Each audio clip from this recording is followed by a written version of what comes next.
Eric Blake says, Hail Vectron, Bill Whittle of the Aurora Star Republic. Hail Vectron, Eric Blake. A few weeks ago, I brought up your old George Washington pitch. You weren't sure of what I was referencing regarding the four gorgeous women. To clarify, but don't worry, it leads to a question. It was a reference to when you directed our attentions to the Virgin Atlantic music video, which creatively laid out the standard passenger instructions. I'm just going to summarize here.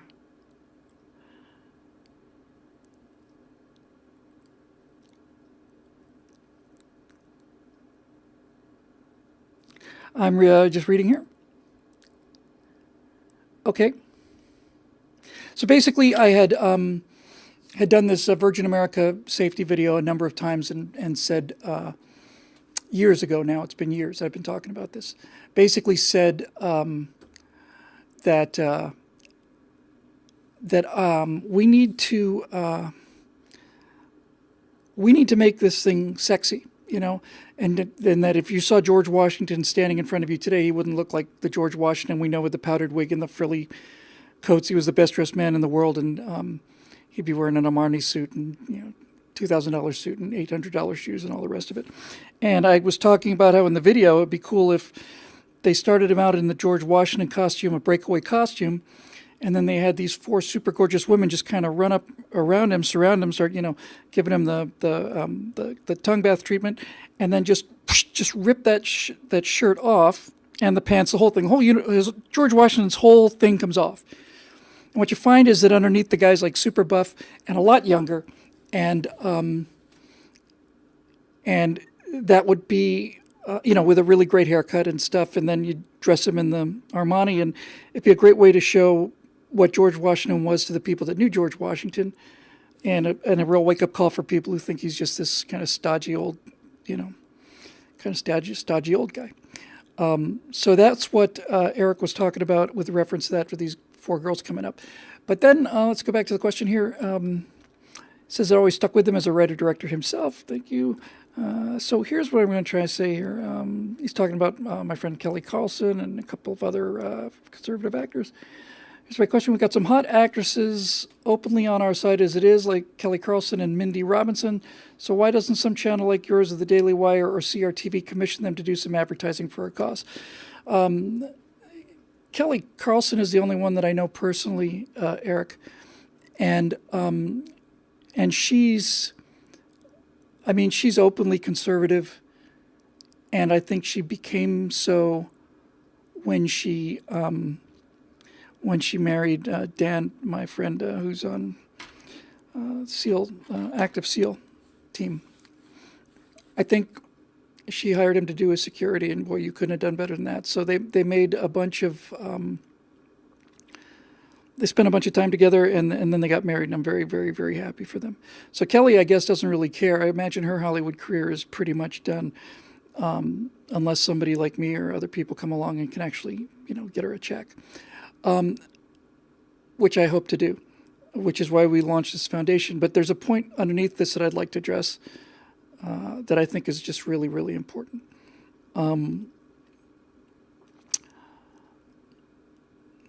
One of the things that I've been working on consistently for the last year with regard to this video, and I'm not going to mention the game this time. I mentioned that there is a game. I'm not going to mention the name of the game. I'm not going to mention it because I think there's been a lot of misunderstanding about my main objective on this. Certainly, improving gameplay and the fictional universe and all the rest of that stuff is actually very important. And I'm not trying to backpedal here. I just don't think I ever really explained this as clearly as I wanted to. The reason I'm so excited about all this is it gives me a chance to make science fiction political messages. Pretty simple, really. It gives me a chance to make messages, and it gives me a chance to make them cool, funny, interesting, and especially sexy. So, what I've been doing, and a couple of people have asked about it, are there any firewalls? I'll deal with that in a minute, because I have been neglecting those, there's no question about it. What I think is very important is this. We have, in this first 5-6 minute episode, scene where they go to this kind of a city on another colonized planet, colony city, and it's very intentionally Blade Runner-y. So I get to play director of Blade Runner for a while, which is something I'm kind of fond of doing. And so one of the things that has been consistently stable while I've been working on all the rest of these technologies is character creation. And I do wish I could show you some of these things, but I can't because Ustream. Hopefully we'll have them for Twitch next week. You'll see where a lot of this time has gone.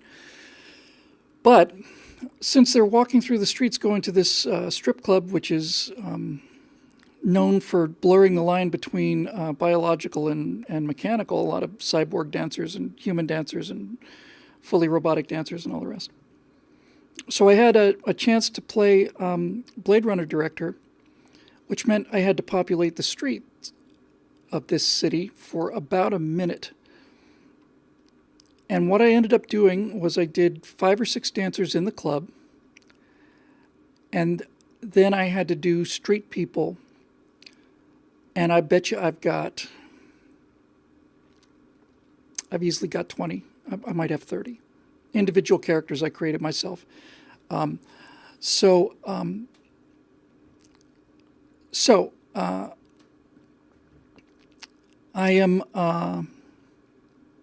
looking at these characters, and some of them are sex workers, and some of them are janitors, and some of them are big beefy security guards. One guy is kind of a real small, slightly built guy with these, glasses on, and he's got this drone flying around, sees everything through the drone. We've got all of this stuff. We got a lot of very sexy stuff.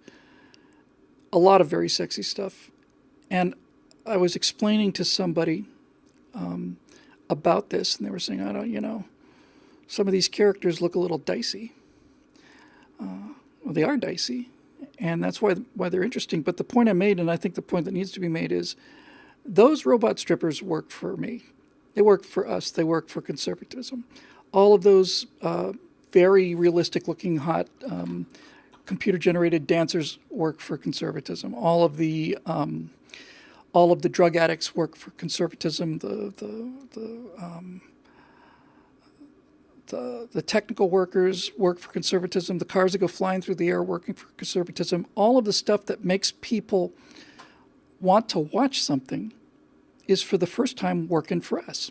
So yes, there are some dicey characters, and there's one guy with long hair. I'm so proud of these characters. I'm just so damn happy with them. They look so good. And I will try to have... Foghorn, why have you not made me get us set up on Twitch yet? You're fired. But I hope to have them for you next week. I'll have some fun things to show. But I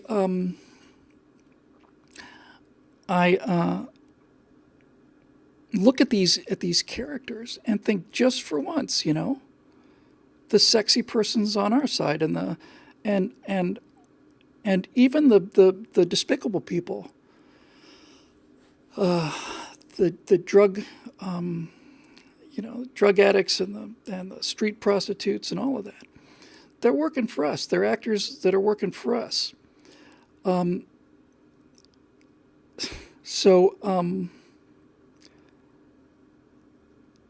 It's tremendously powerful. And I'm probably the only person really at the present time understands how powerful it is, but it is tremendously powerful. Because the more of this I've watched, the more I've watched people's attention spans collapse, the more I realize it's got to just sizzle. It's just got to be something really, really, really, really different and weird and interesting. I've never been so sure of anything in my life. So I'm looking forward to, hopefully we'll get... Bone Canoe said, I'm creating Jabba's palace with myself as Jabba the Hutt. Yeah, that's exactly right. So anyway, so that's it. But the point I wanted to make with regard to Eric's question when we were talking about the safety video was that Virgin America took the most boring topic in the world and made it interesting. Excuse me for 1 second. I feel like I need to basically just kind of ban somebody. I think here. That's just starting to piss me off just a little bit. Can I do that? I don't know. Well, I'll let it go, I guess. In any event, that's the basis of that first question. So let's see what else we got here.